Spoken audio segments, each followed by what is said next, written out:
Hey there, students. Here's another video for AP Government about the presidency. This goes to Dee, who is not taking the exam, but I know she loves President Obama, so here you go.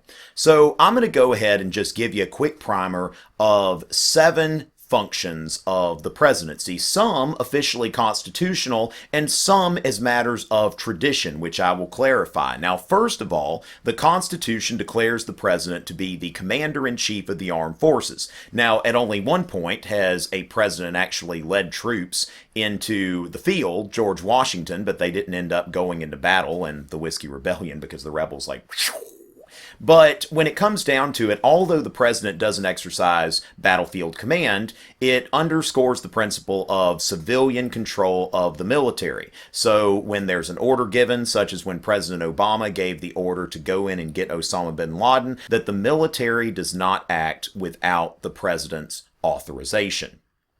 Then the president is the chief executive. So while he's commander-in-chief of the military, he also is the leader of the executive branch of government. So we have the president who oversees the executive department, state, treasury, agriculture, all of these other things. So the president abroad is the commander-in-chief of the military, and then here, the leader of the executive branch, really our chief administrator, if you will.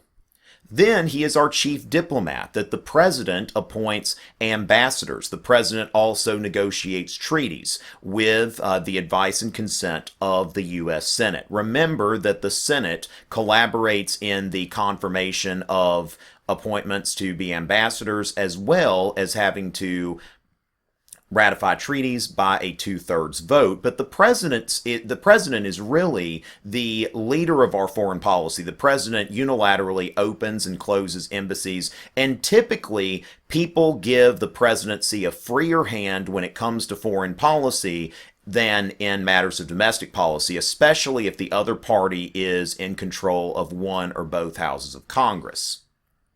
Now, the president is also our head of state, that some governments will separate the president and the prime minister, the head of state, the head of government, but really when it comes down to it, that when foreign leaders come to visit the United States, they call upon the president. So the president, although we don't really have technically a head of government because we've got 3 branches of government, that when it comes to ceremonial functions that require a head of state, the president functions as that head of state. I'd say that may be kind of partially constitutional, partially traditional. Now let's get into some of the traditional roles of the president. The president is traditionally a party leader. Now, the framers would facepalm if they knew that today we would see the president as a party leader, because of course the framers of the Constitution did not believe in political factions. When you look at the Federalist Papers, you see those warnings about political factions and how this government was supposed to stop political factions from forming, as James Madison wrote in Federalist 10. But traditionally, the president is the head of whatever party got him elected into office. So the president unofficially, really because of tradition, not the Constitution, is a party leader. Then the president is also the chief legislator, that the Constitution enables the president to recommend legislation to Congress.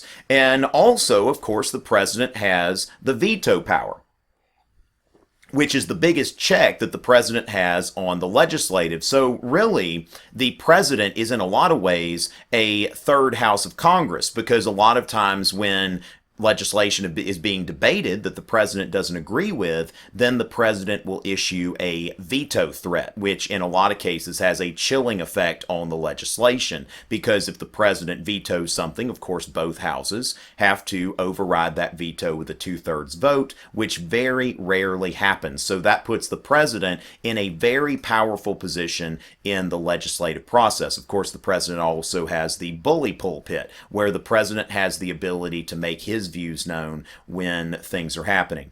Now, 7, the scapegoat in chief, okay, which this is something that's kind of lighthearted, but of course y'all know that when it comes down to it, when the economy's bad, it's always the president's fault. When gas prices are high, you've heard people, when the gas prices are high, thanks Obama. It's almost like people have this vision of, hey, President Obama, how do you want the economy to do? And oh, well, let's make it a little bit worse today, or let's make gas prices go up 20 cents or something like that. So oftentimes, even though the president is a very powerful individual, we often view the president as having more power than the president actually has. Because remember, the president is only the head of one branch of government. So again, the functions of the presidency: commander-in-chief, chief executive, chief diplomat, head of state, party leader, chief legislator, and of course, scapegoat in chief. Now, if you like what you saw there, feel free to subscribe to my channel for more videos on history and politics and other topics, TomRichey.net, social media, Twitter, Instagram, and all of that kind of stuff. Until next time.